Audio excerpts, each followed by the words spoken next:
በህግ ክፍል ሲመራ ህግ ክፍሉ እንቅልፍ አልሰጠዋቸው። ጊዜ ያጠቃቀም ድንቅ ነች። በቃ ከሷ ራሱ መማራቸው የተማርኳቸው ብዙ ነገሮች አሉ። ያ ደንብ የጸደቀ ቀን የተደሰትኩት መደሰት መቼም ተደስቼ አላውቅም ማለት ነው። በስራዬ ስኬቶች ሁሉ የሱ ሚና ከፍተኛውን ድርሻ ነው የሚወስደው። ምርጥ ሚስት ነች፣ ምርጥ ማፍቃሪ ነች። ደግሞ ባለችን ጊዜ ያኔ የልጅነት ህልሜ የነበረው ሂሳብ እነሱ ላይ ማየት ፈልጋለሁ። ሂሳብ በተለይ ሌላ ሰው እንዲያስጠናቸው አልፈልግም። ከቤት ውስጥ ውጭ ያለው ዓለም ለሴት ልጅ የተለየ ቦታና የተለየ ኤክስፔክቴሽን አለው የሚለውን እንኳን የተረዳሁት። ስለዚህ አይ ቲንክ እሱንም አሳይታኛለች። ማንኛውም ስራ እሰራለሁ ቤቴ ውስጥ፣ ማንኛውም ስራ ቤት ውስጥ ይሄ የሴት የወንድ የሚባል ነገር የለም።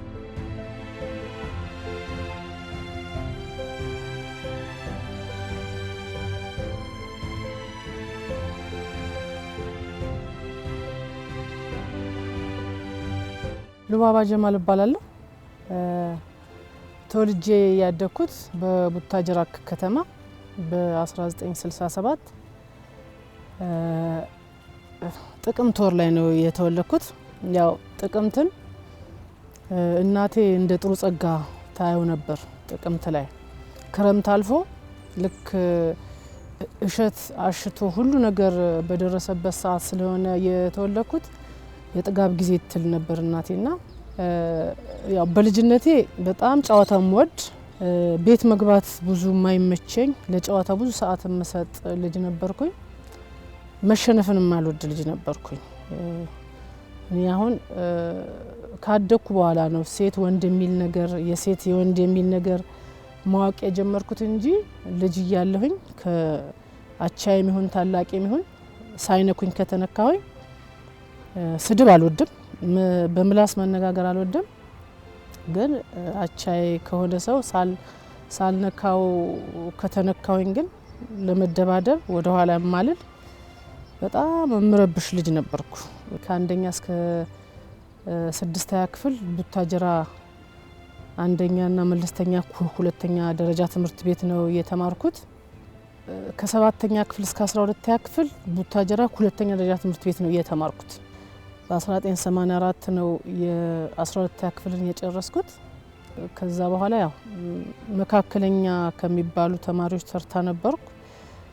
ግን 11 እና 12ኛ ክፍል በጣም አንብቤ ስለነበረ 12ኛ ክፍልን ጥሩ ውጤት አመጣለሁ ብዬ እጠብቅ ነበር እና ዩኒቨርሲቲ የመግባት ተስፋዬ በጣም ትልቅ ነበርና አጋጣሚ ሆኖ ዩኒቨርሲቲ የመግባት እድል አላገኘው። የፊዚክስ መምህር መሆን በጣም እመኝ ነበር። በጣም ፊዚክስ ውስጥ ካልቻልኩ የሂሳብ መምህር መሆን እፈልግ ነበርና በጣም ይገርምሻል፣ ሂሳብ በጣም ጎበዝ ነን። ከቤተሰብም ሁላችንም ሂሳብ ጎበዝ ነን፣ ሂሳብ እንሰራለን። አሁንም ልጆቼ ሂሳብ ጎበዝ ናቸው። ስለዚህ የሂሳብ መምህር ብሆን ከምን ጋር ነበር ማያይዘው መሰለሽ? ሂሳብ ላይ ሴቶች ጎበዝ አይደሉም፣ ሂሳብ ላይ ሴቶች እንደዚህ ናቸው የሚል ነገርን በጣም ነበር የሚያናድደኝ። ስለዚህ ሂሳብ መምህር ሆኜ 5 ኪሎ ገብቼ ሂሳብ ተምሬ ሜጀሪን ሂሳብ አድርጌ ማይነሪን ፊዚክስ አድርጌ መጥቼ ሴቶች ላይ መስራት ፈልግ ነበር፣ ግን አልሆነም።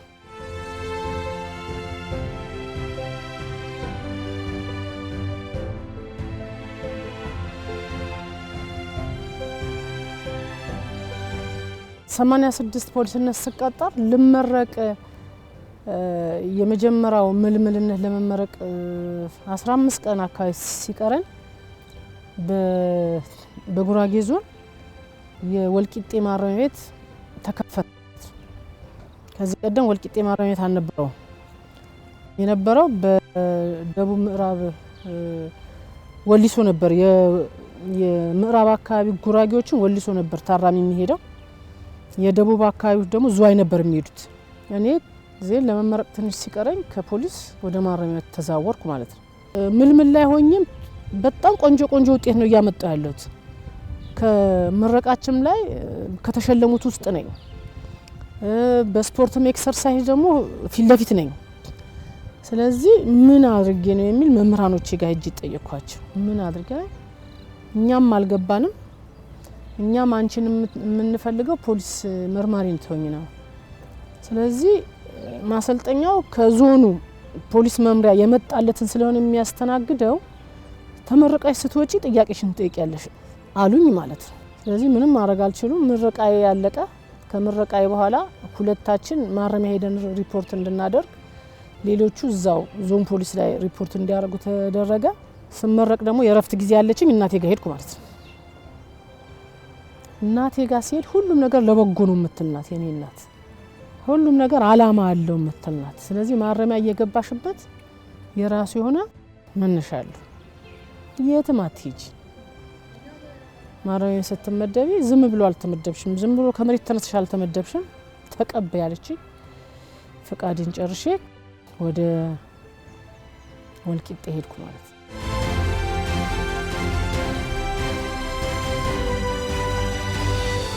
ይሄ ታራሚ አመክሮ ቤተሰብ አይጠይቀውም። ቤተሰብ ለአንድ በተለይ ብዙ ጊዜ የኛ ቤተሰብ አይተሽ ከሆነ ቀጠሮ ላይ እያለ ነው በደንብ የሚጠይቀው። ቤተሰብ ቀጠሮ ላይ እያለ ይመላለሳል፣ ይጠይቀዋል። ከተፈረደበት በኋላ ደግሞ የተወሰነ ጊዜ ይጠይቀዋል። ከዛ በኋላ ያው ሰው ስለሆነ ይደክማል። ከዛ እየቆየ ነው የሚጠይቀው።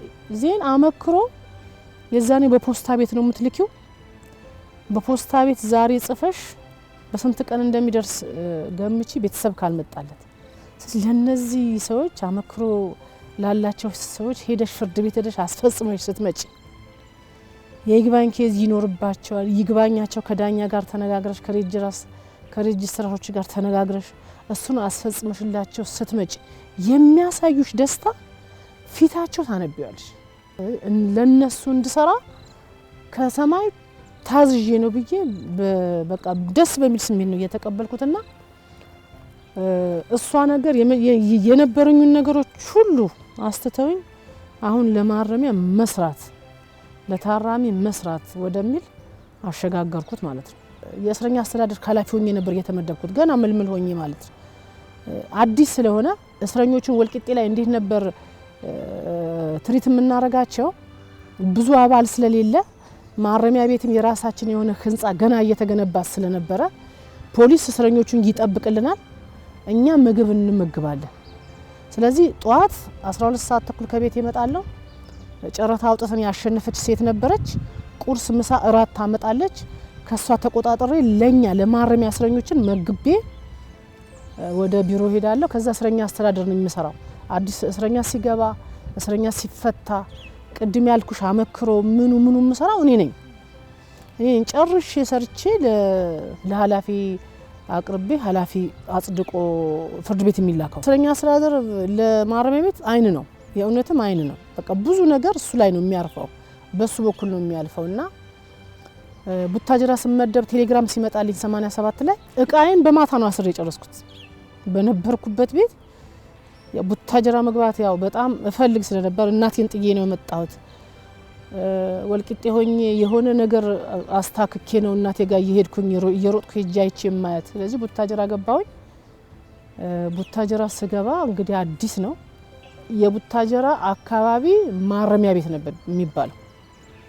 የቡታጅራ አካባቢ ማረሚያ ቤት ይባል ነበርና እዛ ምንም የለም። ፖሊስ ከፖሊስ ተሰጠን የሚጠብቅ፣ ከከተማው ፖሊስ ከዙሪያው ካሉ ወረዳዎች ፖሊስ ተሰጠን። ስለ ማረሚያ ቤት አንድ አመት ቢሆን ነው ያለኝ እኔ ብቻ ነኝ። አንድ ኃላፊ አለ፣ እኔና እሱ ብቻ ነን ያለነው። ስለዚህ እኔ ሂሳቡም እኔ ነኝ፣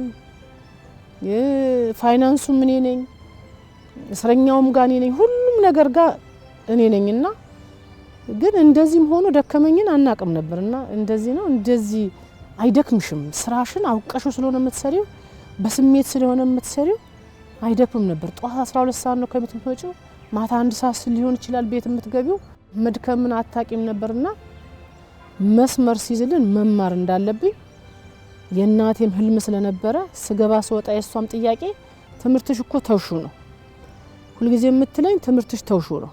የዛኔ ሲቪል ሰርቪስ ዩኒቨርሲቲ አዲስ ተከፍቶ ነበር፣ እዛ መግባት እፈልግ ነበርና እሱን እየሰራው እዛ መግባት ካልቻልኩ በተልእኮ ለመማር እየተንደረደርኩ እያለ ከቡታጅራ ማረሚያ ቤት በደንብ አደራጅተን ጥሩ እየሰራን እያለ የ88 መጨረሻ አካባቢ 89 መግቢያ አካባቢ የወረዳው የመስቃንና ማረቆ ወረዳ ሴቶች ጉዳይ ኃላፊ የሚል የሹመት ደብዳቤ ደረሰኝ። ተሾምኩ ማለት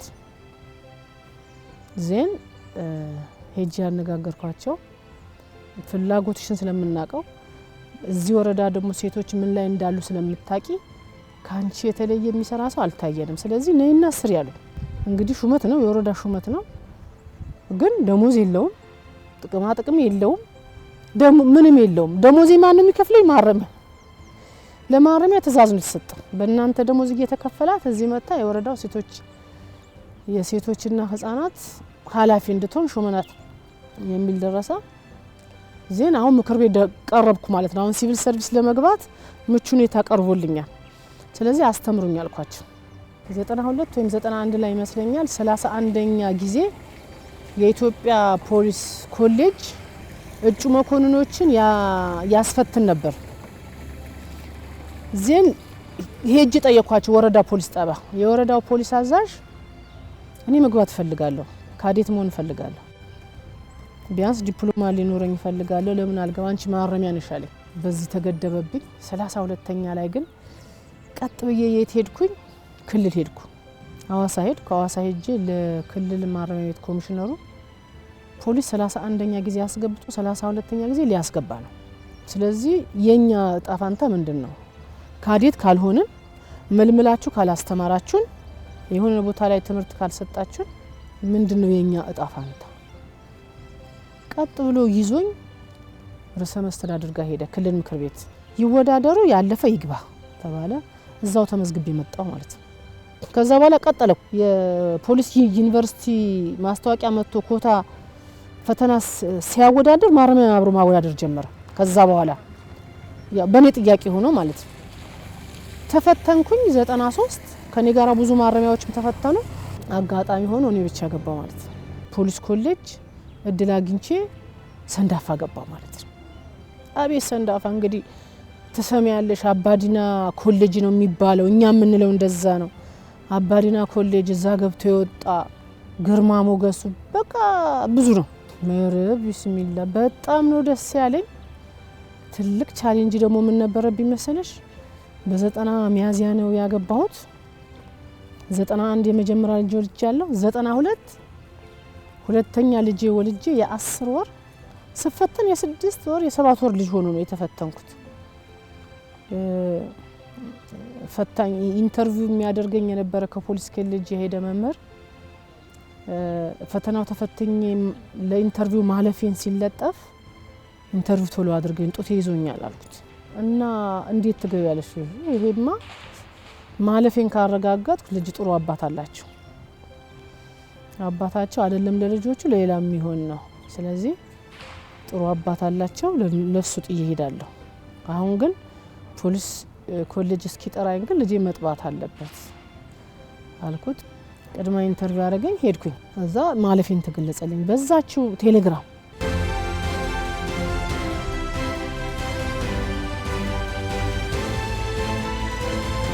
ፖሊስ ኮሌጅ እንግዲህ ያቺ እንትኔ መርማሪነት ምርመራ ነው የምትማሪው፣ ወንጀል መከላከል ነው የምትማሪው፣ አጠቃላይ ፖሊስ ሳይንስ ነው የምትማሪው፣ የአመራር ሳይንስ ነው የምትማሪውና ፖሊስ ዩኒቨርሲቲ ደግሞ በራሱ ሌላ ሼፕ ያደርግሻል። ስነ ምግባርሽ፣ ኳሊቲሽ፣ አረማመድሽ ሳይቀር አመጋገብሽ ሳይቀር ምርጥ በቃ ለኔ ነግርሻለሁ። እኔ ካስተዳደጌም ስፖርት መስራት መሮጥ ምን ማለት ለኔ ያደኩበት ነው። እንደዚህ አይነት ነገር ሌላው የሰራው እኔ ይከብደኛል ብዬ አይደለም የምጠብቀው። ለኔ ቻሌንጅ የነበረው የተወሰኑ ጊዜያት ጡቴ እስኪደርቅ ድረስ ጡቴ ያመኝ ነበር። ያው አጠባን ነበር እየሮጥኩ ጡቴ ያፈስ ነበር።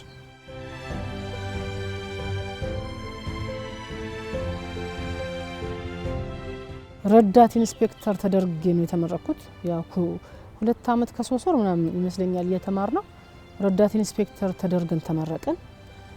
ማለት በአንድ ጠጠር። በአሁኑ ረዳት ኢንስፔክተር እኛ ምክትል መቶ አለቃ ተደርገን ነው የተመረቅነው።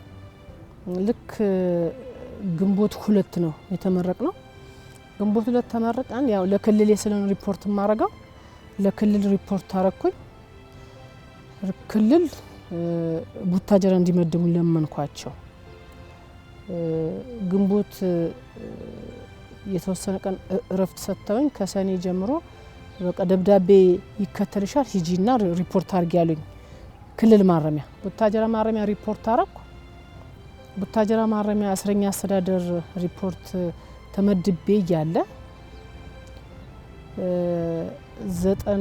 በዛው ወር ከአንድ ወር በኋላ ከሐምሌ 1 ጀምሮ የክልሉ ጥበቃና ታራሚዎች አስተዳደር ክፍል ኃላፊ የሚል ደብዳቤ መጣልኝ ወደ አዋሳ ማለት ነው። በጣም ነው ያዘንኩት። በጣም አልሄድም ብዬ ብዙ አስቸገርኩ። አንደኛ አዋሳን አላቃትም፣ ሁለተኛ ገና ልጆቼ ህፃናቶች ናቸው። የኔን ፍቅር የሚፈልጉበት ሰዓት ነው ጥያቸው የገባሁት። አሁን ደግሞ ሌላ ቻሌንጅ ምን ገጠመኝ መሰለሽ? ልክ ግንቦት ልመረቅ እንደ ክልል 95 መጋቢት ላይ ባለቤቴ የፖሊስ መርማሪ ነበር። እሱ የት ገባ ማለት ነው? እሱ ከፋ፣ እኔ ቡታጀራ ነበር የምንሰራው ለተወሰነ ለወራትም ቢሆን ማለት ነው። አሁን ደግሞ እኔ አዋሳ ስመደብ ልጆቼ ቡታጀራ፣ እኔ አዋሳ፣ እሱ ከፋ። ሄጄ ክልል ጠየቅኩ፣ በጣም ጠየቅኩ። አሳይን ተደርገሻል፣ ኃላፊነት ነው ተቀበይ ተባልኩ ማለት ነው። በቃ ሄጄ ቤት ተከራይቼ መጥቼ እቃዬና ልጆቼን ይዤ ሄድኩ። ስነ ምግባርና ጸረ ሙስና ኮሚሽን ደቡብ እንደ አዲስ ሲዋቀር ጎበዝ መርማሪ ስለነበረ እሱ ምስክርነት ሌሎች ሰዎች ከኔ ውጪ ሌሎች ሰዎች ሰጡለትና ስነ ምግባርና ጸረ ሙስና ኮሚሽን ሆኖ አዋሳ መጣ ማለት ነው። አሁን አብረን ሆን ማለት ነው። የተዋወቅ ነው በ1986 ዓመተ ምህረት እኔ ከ20 ዓመት በፊት እኔም ፖሊስ ነበርኩኝ። ምልምል ፖሊስ ሆነን ድንገት ከዛ ፊት አላቃትም። ምልምል ፖሊስ ደግሞ ወንድም ሴትም አንድ ሰልፍ ላይ እንሰለፋለን። አንድ ሰልፍ ላይ ስንሰለፍ ከኔ ፊት ትሰለፍ ነበር እሷ። በአጋጣሚ ደግሞ በዛን ወቅት የሆነ ቀጭን ጠንካራ ነገር ነበረች እና ሳያት አጋጣሚ የሆነ አይነት እህቴም ትሁን የሆነ አይነት ስሜት ተሰማኝ። በአጋጣሚ በሰዓቱ እንዲህ ድንገት እንዲህ ስንሰለፍ ያው አሉ ሌሎችም ወደ ከ20 በላይ ሴቶች አሉ። እኛ ወንዶች ደግሞ ከመቶ ምናምን በላይ ነን። ከወንድ እኩል ስፖርት የመስራት ዝንባሌ አይነት ነገር ነበራት በሰዓቱ በወቅቱ። እዛ ተዋወቅን።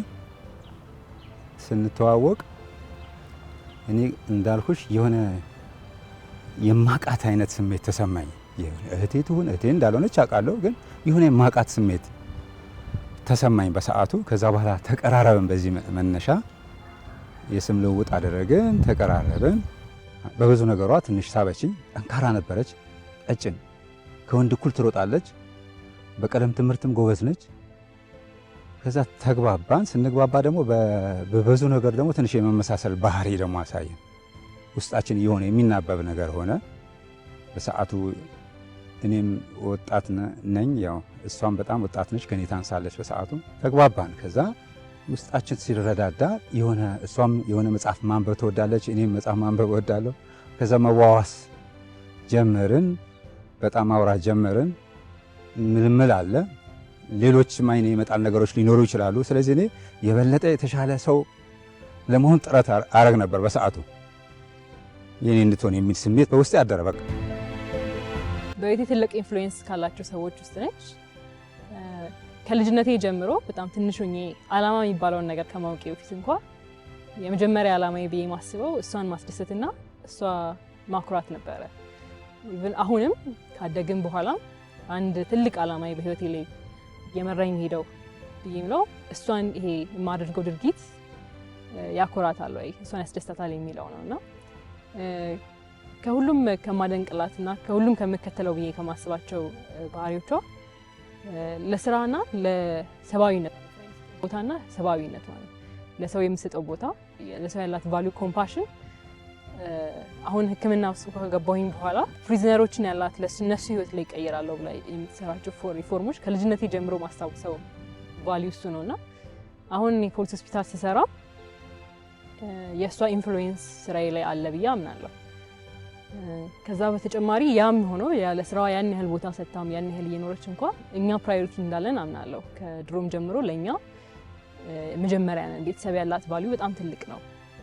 ለሁሉም ቤተሰብ ከልጆቿ ገታ ባለቤቷን ሌሎችን ማክስታችንን አጎታችንን ለቤተሰብ ያላት ቦታና ለቤተሰብ ያላት ቫልዩ ኮሚኒቲ መስራት ላይ ያላት ቫልዩ በጣም ትልቅ ነውና ያ የወደፊት ህይወታችን ላይም አሁንም እንደዛ አድርገን እንድንኖር አድርጎናል።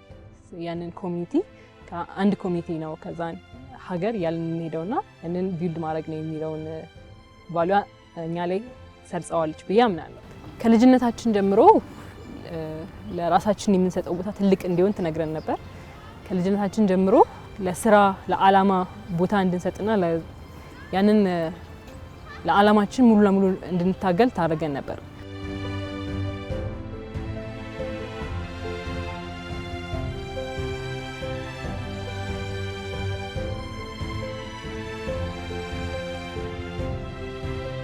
የክልል ጥበቃና የታራሚዎች መምሪያ ኃላፊ ነኝ። የፖሊስ ኮሌጅ ዲፕሎማ አለኝ። ዲግሪዋም እየተማርኩ ነው አልጨረስኩም እንጂ። ስለዚህ ምንድነው በዛ መመዘኛ መሰረት የክልሉ መንግስት ምን ሰጠኝ ምክትል ኮማንደር አድርጎ በዛኔ በነበረው ርዕሰ መስተዳደር ተሾምኩ ማለት ነው። ምክትል ኮማንደር ማዕረግ አገኘው። ከዛ ጊዜን ጠብቄ ከምክትል ኮማንደር ሆንኩኝ። ኮማንደር ከሆንኩኝ እንደዚሁም ጊዜ ጠብቆ ያው የስራ አፈጻጸምሽ የአመራር ብቃትሽ የስራ ዲሲፕሊንሽ ታይቶ ነው ወደሚቀጥለው ማዕረግ የምትሸጋገሪው። እንደ አዲስ ደግሞ የረዳት ኮሚሽነርነት ነው ውድድር መጣ። ለኛ ለማረሚያ 4 ሰው ነበር የተሰጠው። 4 እንደ ክልል ነው የምንወዳደረው። በ2009 ላይ ደግሞ ረዳት ኮሚሽነር ሆንኩ ማለት ነው። 2009 ረዳት ኮሚሽነር ከሆንኩ በኋላ ነው እንደገና ሁለተኛ ዲግሪን ጀመርኩ። ስለዚህ ከሁለተኛ ዲግሪን እየተማርኩኝ እያለ ረዳት ኮሚሽነር ሆኜ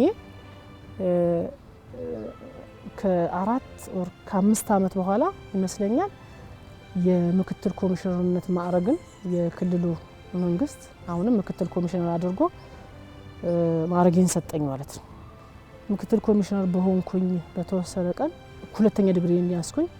ክልሎቹ እንደምታዩ 4 ቦታ ሆኑ። የቀድሞ ደቡብ ብሔር ብሔረሰቦች 4 ቦታ ሲሆኑ ሲዳማ ክልል ሆኖ ሲወጣ የቀሩት ክልሎች አብረው እያሉ ደግሞ እኔ የክልሉ ማረሚያ ቤቶች ኮሚሽን ኮሚሽነር ሆኜ ተሾምኩ ማለት ነው። ሌላ ሹመት ተሰጠኝ በ2013 በዛን ሰዓት የደቡብ ብሔር ብሔረሰቦች ክልል መንግስት የማረሚያ ቤቶች ኮሚሽን ኮሚሽነር ጄኔራል ሆኜ ተሾምኩኝ። እዛ እየሰራሁኝ እያለ ነው እንግዲህ ሌላ ደግሞ ክልሎቹ የቀሩት ክልሎች ደግሞ 3 ቦታ ወጡ። ደቡብ ኢትዮጵያ፣ ደቡብ ምዕራብ ኢትዮጵያና ማዕከላዊ ኢትዮጵያ የሚል ክልሎች ሲመሰረት ደግሞ አሁንም የቀድሞ ቦታዬን ይዤ እንደ አዲስ በአዲስ ክልል ማረሚያ ማደራጀት ጀመርን ማለት ነው። በስሩ 7 ማረሚያ ቤቶችን ይዤ እያደራጀው እየሰራሁኝ እያለ ደግሞ ሌላ ደግሞ ስልጣን የፌዴራል ማረምና ማነጽ ምክትል ኮሚሽነር ጄኔራል ሆኜ ደግሞ በ2016 መጋቢት 20 ላይ ሌላ ደግሞ ደብዳቤ ደረሰኝ ማለት ነው። በዚህ ነው የትምህርቴና የማዕረጌ ጊዜ ማለት ነው።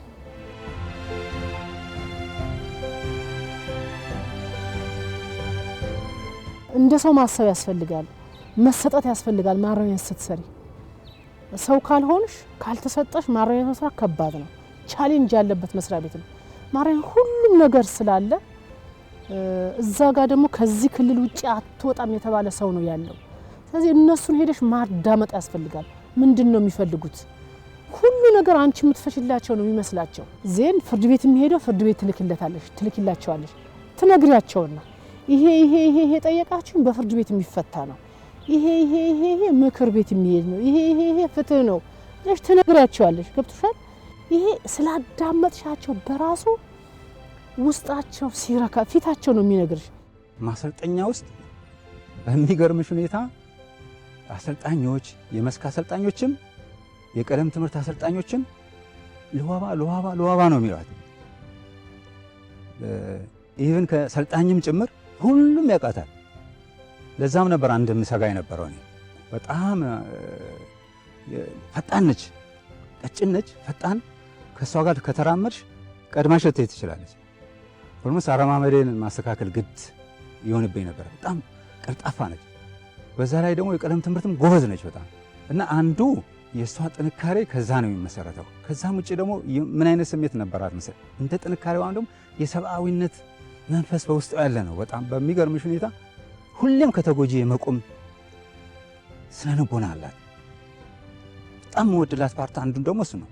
ለተጎጂ ሁሌም ቅርብ ነች። በቃ በአጋጣሚ የሆነው ደግሞ ልክ እነዚህን ነገሮች በሚፈልጉ ስራዎች ላይ ተመደበች። ማረማን በዩ ከዛ ሴቶች ጉዳይም ሆና ነበረ። በጣም በሚያስደንቁኝ ነገሮች በተለይ ሴቶች ጉዳይ በነበረ ሰዓት እኔ ቤቴ ራሱ የተጎጂ ማዕከል ሁሉ የመሆን ቴንደንሲ ነበረው። በጣም አንዳንዴ ትንሽ እኔ እንትን ነበር፣ እስቲ ለራስሽ ጊዜ ኑርሽ የሚል ስሜት ሁሉ አንጸባረቅ ነበር። አንዳንዴ ሰው ነሽ፣ አንዳንዴ የግል ጊዜ በሚያሻማ መልኩ ራሱ ተጎጂ ሴቶችን ቤቴ ታመጣ ነበር።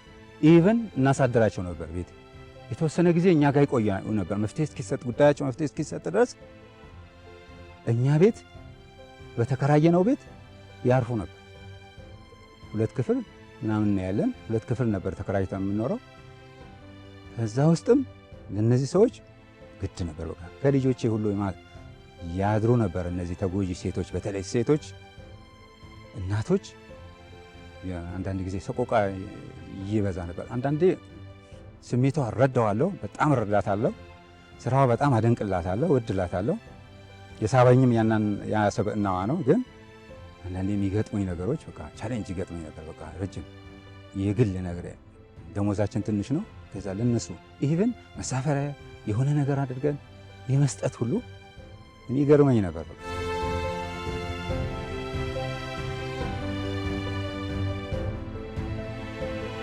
ወደ ደቡብ ደብዳቤ ተሰጥቶኝ ደቡብ ስገባ የመጀመሪያው ጥያቄ የነበረው አዋጅ፣ ደንብና መመሪያ ነበር የጠየኩት። እንግዲህ ክልል ተመድቤ ነው የመጣሁት። ስመጣ አዋጅ የለም፣ ደንብ የለም፣ መመሪያ የለም። መጨረሻው ታዲያ በምንድን ነው የምሰራው? ምንድነው እኔ የኔ ስራ ኃላፊነት ከማን ጋር ነው የምገናኘው? ምንድነው የምሰራው? ለማን ነው የምሰራው የሚለው ምንድነው የኔ ስራ መዘርዝር? የመጀመሪያ የጠየኩት ጥያቄ እሱ ነው። ደቡብ ማረሚያ ተመድቤ ስገባ ማለት ነው። ስለዚህ ምንም የለም። ስለዚህ ፌዴራል ሄጄ ደንባቸውን፣ አዋጃቸውን፣ መመሪያቸውን ማየት አለብኝ ብዬ በቀጥታ የመጣሁት ፌዴራል ማረሚያ ነው። ፌዴራል ማረሚያ መጥቼ እነሱ አዋጅ አላቸው፣ ደንብ አላቸው፣ ስለዚህ መመሪያዎችም አላቸው። ስለዚህ እያንዳንዱን አዋጃቸውና ደንባቸውን መመሪያቸውን የዛኔ ፍሎፒ ዲስክ ትባል ነበረ። በፍሎፒ ዲስክ ነው ይዤ የኩት በሃርድ ኮፒ የሚወስደውንም ኮፒ አድርጌ ይዤ ሄድኩ። ቁጭ ብዬ ቢሮዬ ላይ አንድ ጸሐፊ አስቀምጬ ደንቦቹን መስራቱን የጀመርኩት ከማንም ሳልገናኝ ማለት ነው። እሱን ወደ ደቡብ ብሔር ብሔረሰቦች ቅርጽ ቀይሬ ለማኔጅመንት አቀረብኩት ማለት ነው። ማኔጅመንት ተወያየበት፣ መታረም ያለበትን አረመ፣ አስተያየት የሚሰጠውን አስተያየት ሰጠ። በወቅቱ የነበረው ኮሚሽን አስፈርሜ ምክር ቤት ነው እየወሰድኩት ደንቡን። ምክር ቤት እነሱ ደግሞ የህግ ክፍል አላቸው። ለህግ ክፍል ተመራ። ለህግ ክፍል ሲመራ ህግ ክፍሉ እንቅልፍ አልሰጠዋቸው። እኔን አስመጥታችሁኛ ከመጣው በኋላ ይሄ ነገር ልክ አይደለም፣ መጽደቅ መሻሻል አለበት። ማረሚያ ቤት የራሱ ሆነ ህግ ሊኖረው ይገባል። የህግ ክፍሎች በደንብ አገዙኝ። የህግ ቅርጽ ይዞ 98 ላይ ደንብ ጸደቀ። ያ ደንብ የጸደቀ ቀን የተደሰትኩት መደሰት መቼም ተደስቼ አላቅም ማለት ነው። ያቺ ደንብ ስትጸድቅ ደግሞ ደንቡን ተንተርሰው የሚወጡ መመሪያዎች ኦሬዲ ጨርሻቸዋለሁ፣ አዘጋጅቼ ጨርሻቸዋለሁ፣ አስተያየት አሰጥቼባቸዋለሁ። በየማረሚያ ተቋሙ ዞን ተልከው አስተያየት ተሰጥቶባቸዋል። ልክ ደንቡ ሲጸድቅ መመሪያው እንዲያጸድቅ ደግሞ ለአለቃ ያቀረብኩ ማለት ነው። ደንቡን የማጽደቅ ኃላፊነት ያለው አለቃ ስለሆነ ኮሚሽነሩ እሱን አጸደቀልኝ። ኢሚዲየትሊ ወደ መዋቅር ነው የገባነው። መዋቅር የለውም።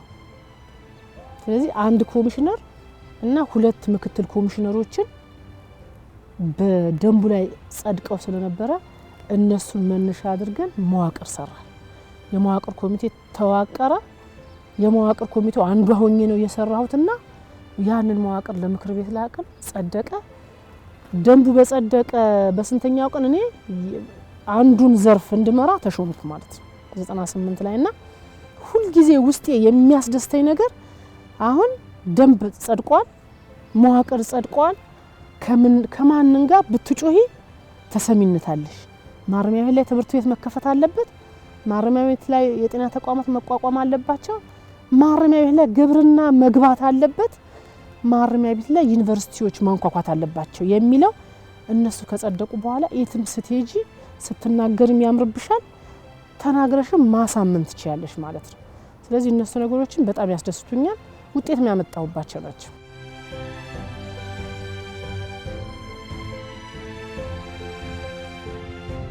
የሚያግዝ ባል ነው ያለኝ። ከዚህ ቀደም ብዬው አላቅም፣ ስለሱ ምንም ገልጬ አላቅምና የኔን ድካም የሚረዳ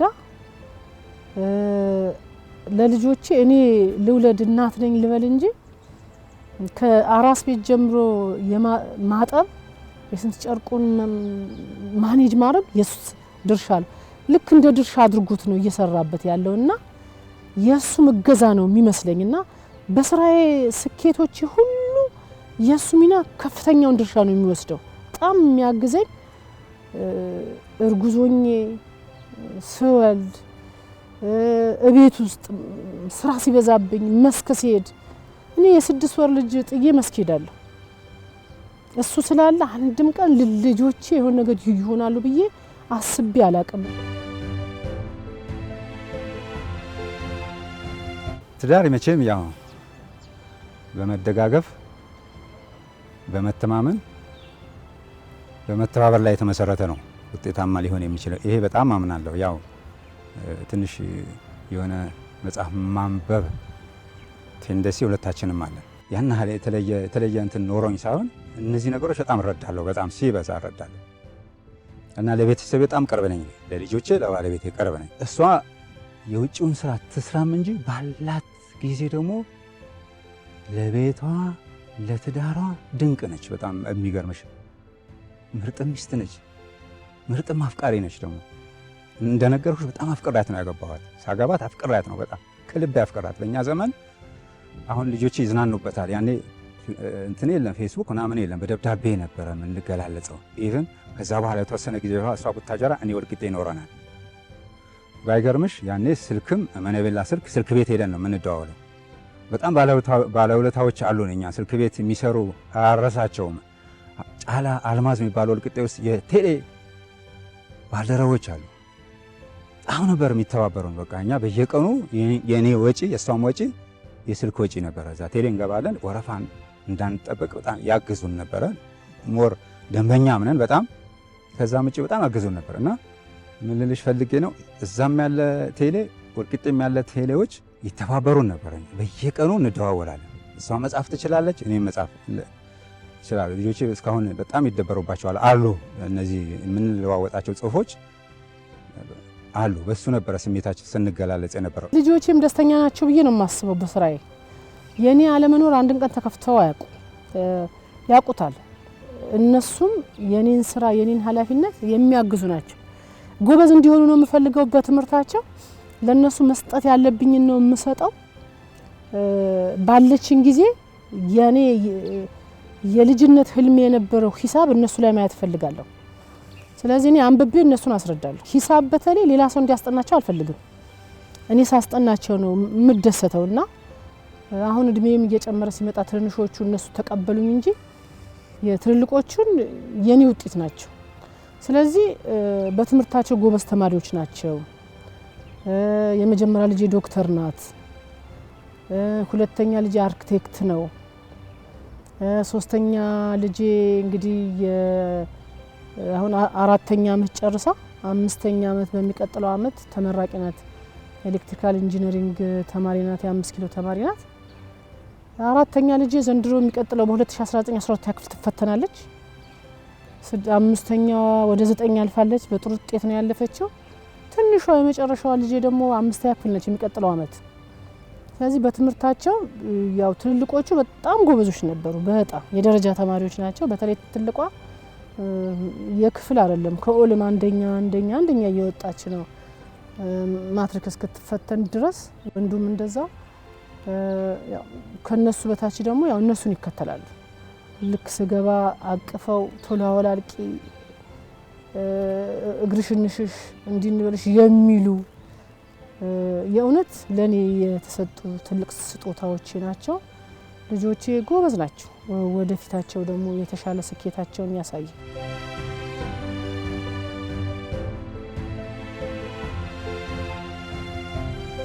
እኔም ስራ ጫናዎች አሉብኝ። ከሷ የበለጠ ግን ለእኔ ምን አለኝ?